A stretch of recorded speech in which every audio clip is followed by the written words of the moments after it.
Sejam bem-vindos. Meu nome é Rubem Machado, sou engenheiro e mestre em engenharia elétrica. Este material é um conteúdo adicional e esclarece da forma o mais simples possível o conceito de potência. Embora o pleno entendimento dos conceitos dependa de um desenvolvimento mais complexo, e na análise de equações, aqui faremos uma introdução mais qualitativa.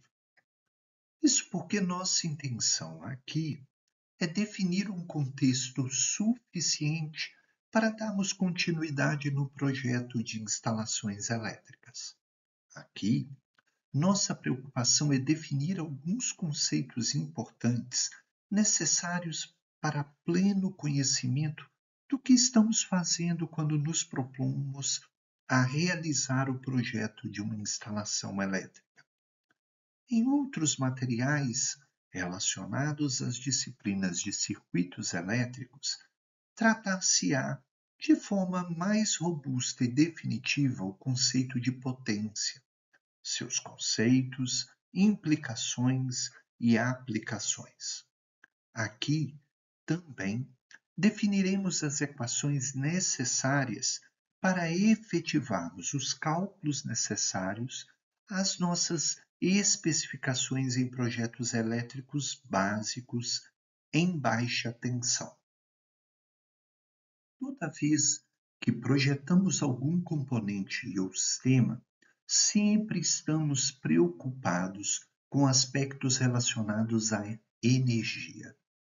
Em um projeto de instalações elétricas, energia se configura em um parâmetro fundamental sobre vários aspectos.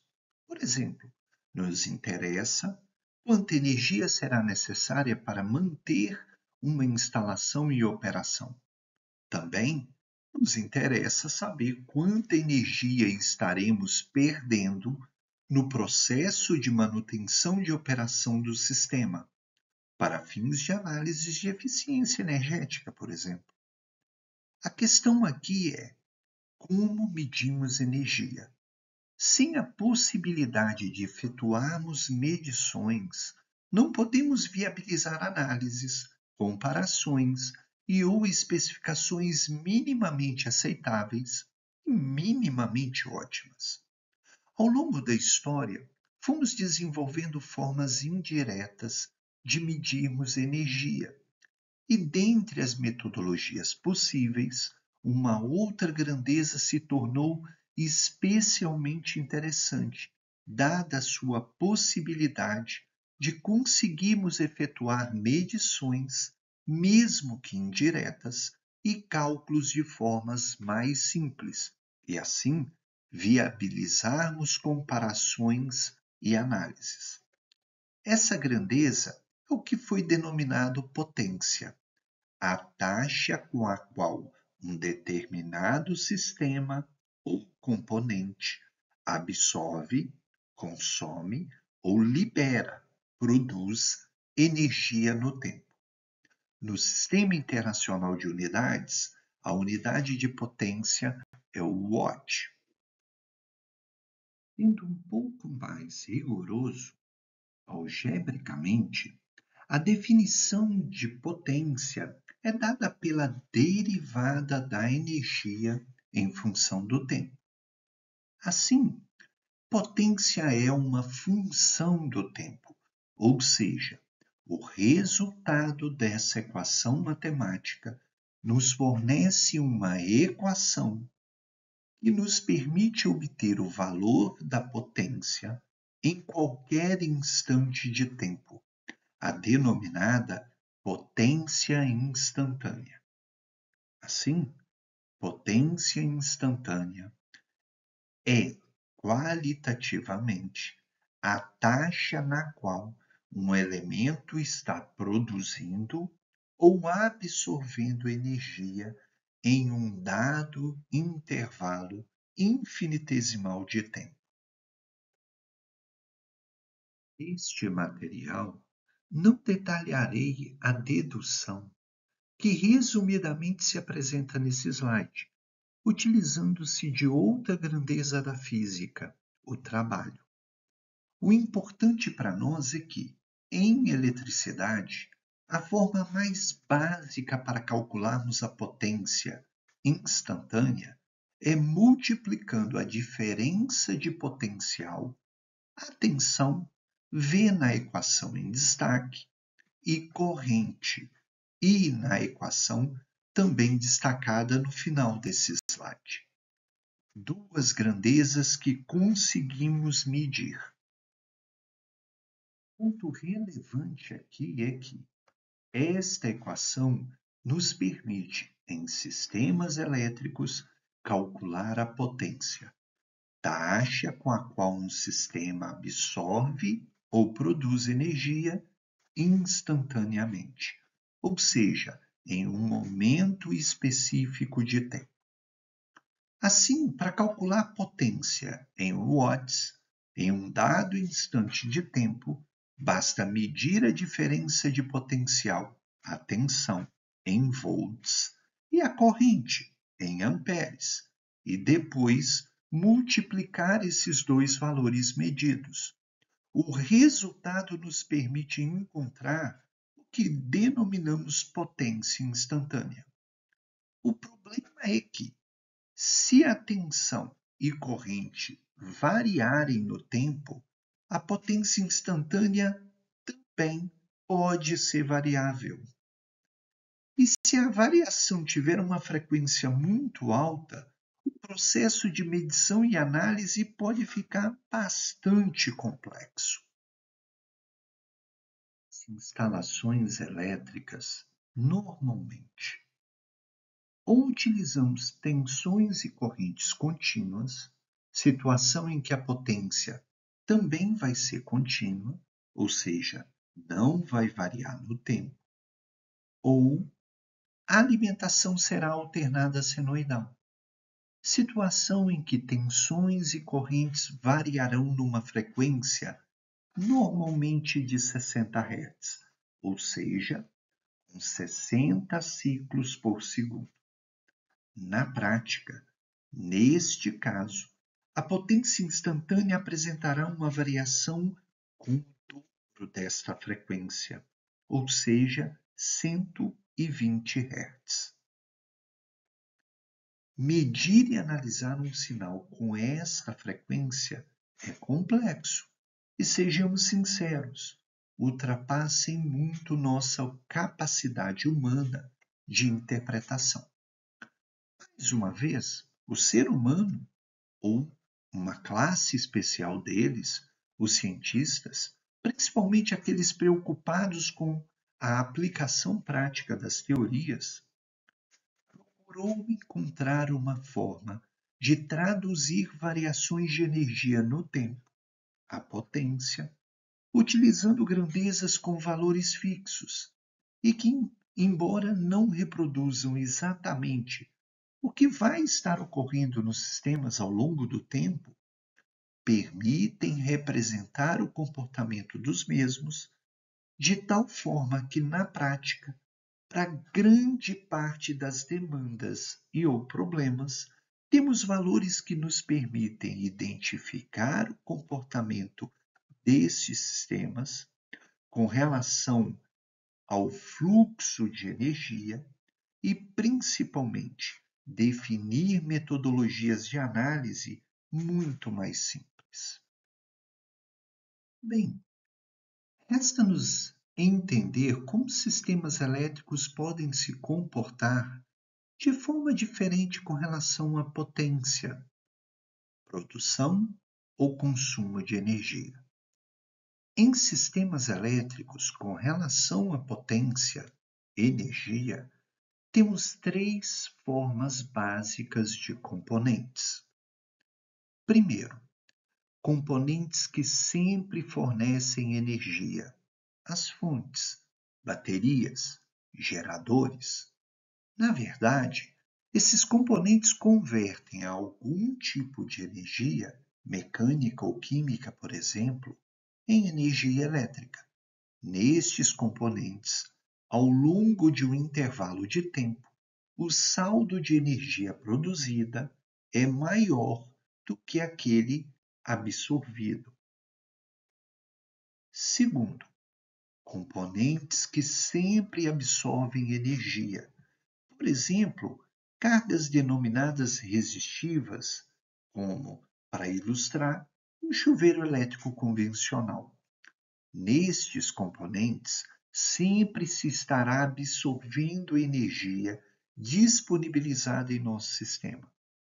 Essa energia absorvida será utilizada para viabilizar algo que desejamos, por exemplo. No caso do chuveiro elétrico, aquecer a água.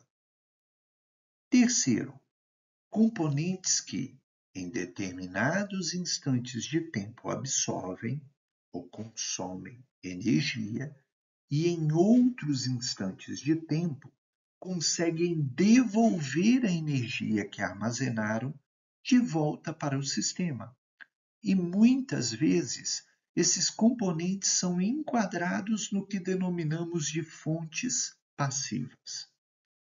Capacitores e indutores são exemplos típicos e sempre poderão ser encontrados em sistemas elétricos, seja porque queremos motores, transformadores, bancos de capacitores, por exemplo, seja de forma parasita, ou seja, se manifestarão por conta da própria natureza envolvida na produção de eletricidade e magnetismo. Toda vez que construímos um sistema elétrico, esses três componentes podem surgir, de novo, seja porque desejamos, seja de forma parasita. Ou seja, ocorrem pelo próprio comportamento intrínseco dos sistemas ou componentes, como devido à própria natureza do eletromagnetismo. Conforme já mencionado, vamos nos abster de mostrar como os conceitos que iremos apresentar na sequência foram desenvolvidos e vamos focar no que no momento nos interessa. Volto a ressaltar: quem tiver interesse em entender melhor esses conceitos, pode buscar nos materiais voltados para circuitos elétricos explicações mais robustas a respeito do que qualitativamente vamos mencionar em seguida. Em resumo, na prática, temos alguns problemas para medirmos e analisarmos potência. Medir e analisar potência instantânea é complexo. Assim, procurou-se definir metodologias de avaliação e medição que possam ser mais simples de se efetuar no mundo real para aplicações em que a simplicidade se sobrepõe à exatidão das grandezas. Para entender isso, vamos nos utilizar de um exemplo bem simples. Digamos que desejamos definir critérios para diferenciar um melão de uma melancia. Temos duas abordagens possíveis. A primeira, exata, na qual, além de informações facilmente mensuráveis, fazemos uso de análises de laboratório que, embora mais complexas de implementação, nos disponibilizará uma série de parâmetros que serão passíveis de nos permitir efetuar a comparação desejada com o máximo de exatidão. O problema aqui é que, para eu utilizar esse procedimento, terei de ter à disposição um conjunto de recursos, equipamentos, por exemplo, e muitas vezes um maior gasto de tempo. Outra abordagem, não tão exata, utiliza-se, às vezes, de informações imprecisas e ou qualitativas para realizar essa comparação. Aqui, Não tenho toda a riqueza de detalhes, porém, na prática, consigo fazer isso sem muito dispêndio de recursos e tempo. É nessa segunda opção do exemplo que se enquadram as definições de potência que iremos fazer na sequência e que podem ser matematicamente desenvolvidos. O segundo ponto importante é que não basta medir potência. Temos necessidade, na prática, de diferenciar aquela potência que é totalmente absorvida pela carga daquela potência que, em determinados momentos, a carga absorve e, em outros momentos, ela devolve para o sistema. Fonte, por exemplo. Essas potências guardam íntima relação com aquelas características das cargas que anteriormente mencionamos. Por último, uma metodologia de cálculo e análise de potência alternativa para uso mais corriqueiro na prática deve manter a máxima compatibilidade com a forma rigorosa de cálculo de potência, aquela definida para potência instantânea, obtida pelo produto de tensão e corrente. Aqui temos que fazer uma pausa para mais um conceito, uma contextualização. Já mencionamos que, se tensões e correntes em um sistema elétrico de potência são sinais alternados senoidais, eles variam no tempo. Se utilizássemos um instrumento de medição que efetivamente medisse esses sinais, as suas indicações variariam na frequência de 60 Hz, ou seja, 60 vezes por segundo. Essa variação do valor medido não permitiria que um ser humano processasse essa informação.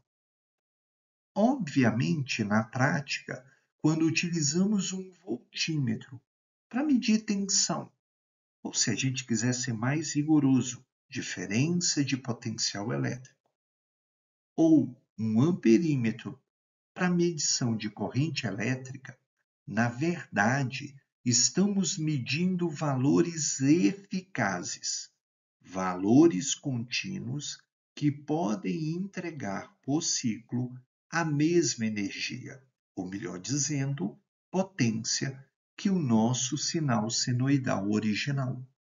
Assim, deixando bem claro, quando medimos tensão ou diferença de potencial elétrico e corrente, obtemos valores eficazes R, M, S destas grandezas. Então, vamos às definições.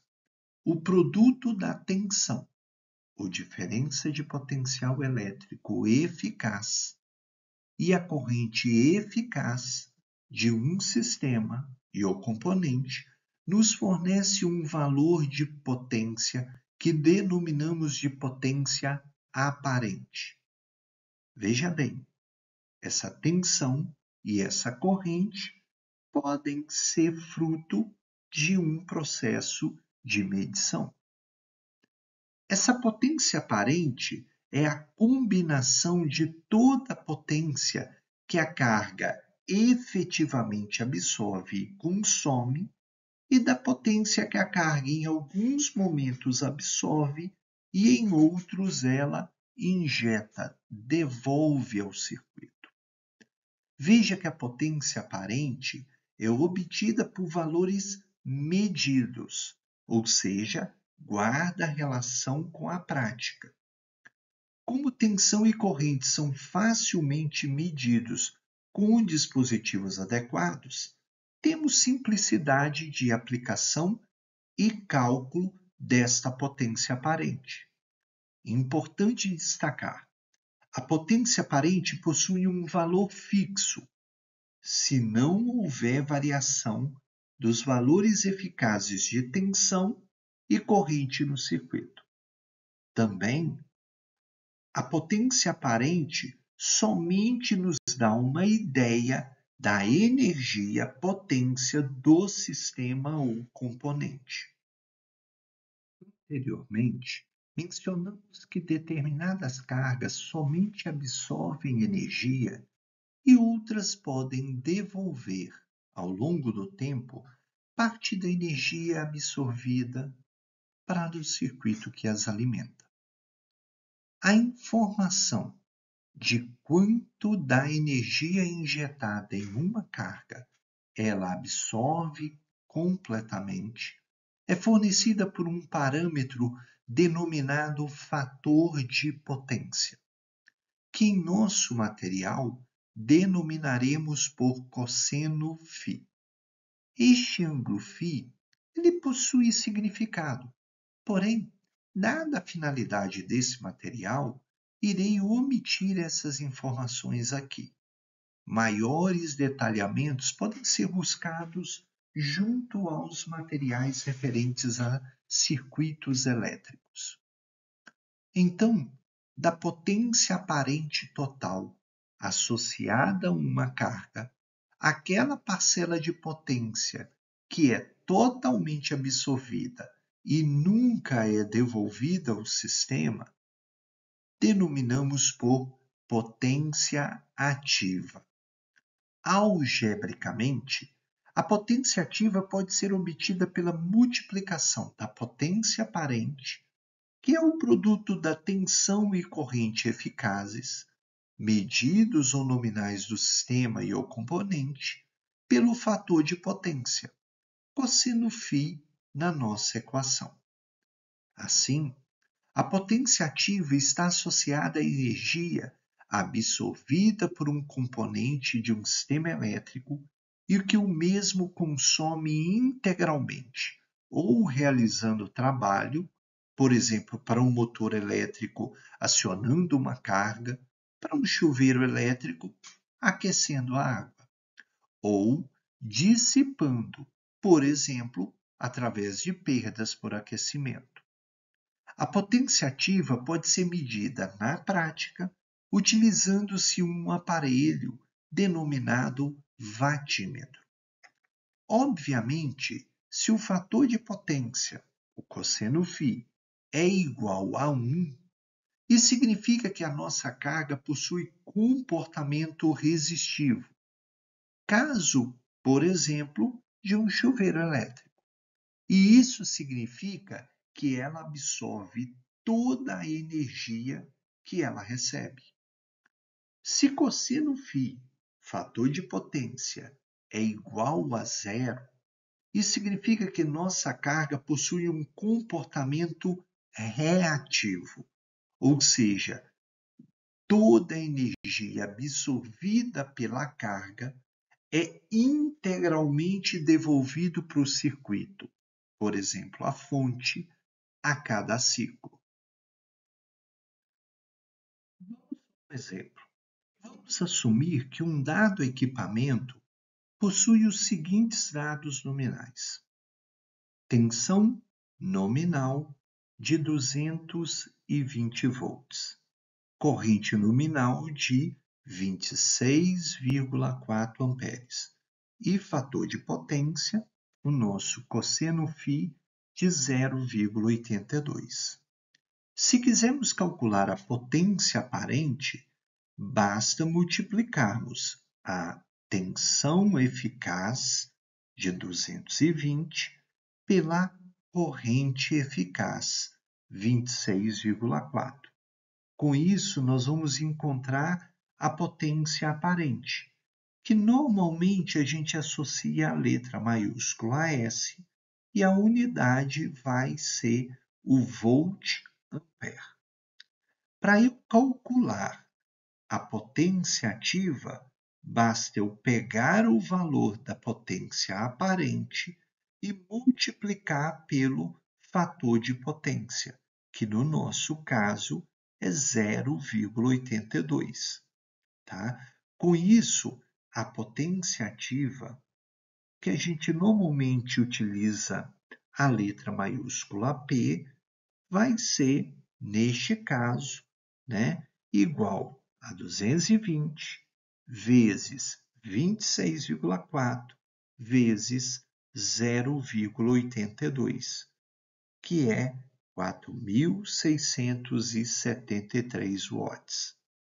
Isso significa que 4.673 watts são absorvidos pelo equipamento e não são devolvidos ao circuito.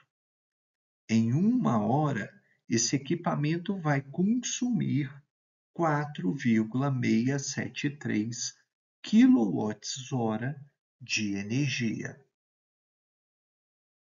A informação de quanto da energia injetada em uma carga ela devolve à fonte, no circuito, é fornecida pela potência reativa, que normalmente a gente associa a letra maiúscula Q e a unidade é o volt-ampere reativo, VAR. Todo equipamento que depende de campos elétricos e magnéticos para operar, por exemplo, motores, geradores, relés eletromagnéticos, possuirão um fator de potência entre 0 e 1. Assim, máquinas elétricas terão um fator de potência inferior à unidade. Normalmente, nos equipamentos, é fornecido o fator de potência, ou seja, o cosseno φ. Assim, como no exemplo anterior, se necessitasse calcular a potência reativa, primeiro teria que encontrar o ângulo φ a partir da informação de fator de potência e depois de fazer esse cálculo, eu vou e faço o cálculo do seno do ângulo φ, né? Porque, conforme a gente pode ver nesse slide, a potência reativa vai ser a potência aparente vezes o seno do ângulo φ. Na prática, como no exemplo anterior, a tensão é, em tese, um valor fixo, controlado ou regulado pelo sistema elétrico de potência ao qual a minha instalação estará conectada. A corrente elétrica nominal dependerá da construção, potência nominal e das condições de operação da minha carga, o equipamento. Esse valor de corrente será um parâmetro essencial para especificar os nossos circuitos elétricos. O fator de potência está associado ao tipo de equipamento, à sua construção e às condições de operação do mesmo. Por exemplo, um chuveiro elétrico convencional opera utilizando uma resistência elétrica. Trata-se de uma carga puramente resistiva e, portanto, possui um fator de potência unitário. Um motor elétrico é um equipamento cuja operação depende de campos eletromagnéticos e, assim, o seu fator de potência será menor que a unidade. O valor do fator de potência vai variar conforme a construção e as condições de operação do nosso motor elétrico. Os valores de potência aparente e ativa serão necessárias para que façamos o levantamento de cargas em uma instalação elétrica. Para uma instalação residencial, o valor da potência reativa, a priori, não possuirá aplicação, pelo menos em nossa sequência de trabalho. Para uma instalação industrial, ou para ser mais preciso, para instalações elétricas cuja carga instalada supere os 75 kW, tarifadas por consumo e demanda, a potência reativa será um parâmetro essencial para estudos voltados à correção de fator de potência. Porém, Isso é um assunto para um outro momento e um outro contexto. Outro exemplo. Vamos assumir um chuveiro elétrico com os seguintes dados nominais: a tensão de 220 volts e a potência de 7.800 watts. Como se trata de um chuveiro elétrico e assumindo que é puramente resistivo, o fator de potência vai ser igual à unidade, ou seja, cosseno φ igual a 1. A potência fornecida, ela está dada em watts, então trata-se de uma potência ativa. Se a potência ativa é de 7.800 watts, né, a gente pode calcular a potência aparente, né? Se a potência ativa é a potência aparente vezes o fator de potência, o cosseno φ, e se o cosseno φ é igual a 1, então, no caso do nosso chuveiro elétrico, o módulo da potência aparente vai ser igual ao módulo da potência ativa, no caso, 7.800 volt-ampere. Para eu encontrar a corrente, basta eu isolar a corrente na equação de potência ativa. Então, a corrente nesse chuveiro elétrico, para essas condições, né, nominais fornecidas, vai ser a potência ativa dividido pela tensão de operação nominal vezes o fator de potência. No nosso caso, a potência ativa é 7.800 watts, a tensão é 220, o fator de potência igual a 1. Com isso, esse chuveiro elétrico, quando estiver operando nas suas condições nominais, demandará em seu circuito de uma corrente de 35,45 amperes. Essa será a corrente a ser utilizada nas especificações dos circuitos que vão alimentar esse chuveiro elétrico, tá? E essa corrente e essa potência aparente, quando a gente estiver efetuando o levantamento de cargas, vão ser duas informações importantes. Terminamos por aqui esse material acessório, a parte 3 da nossa sequência de especificação de componentes de uma instalação elétrica. Para o momento, muito obrigado.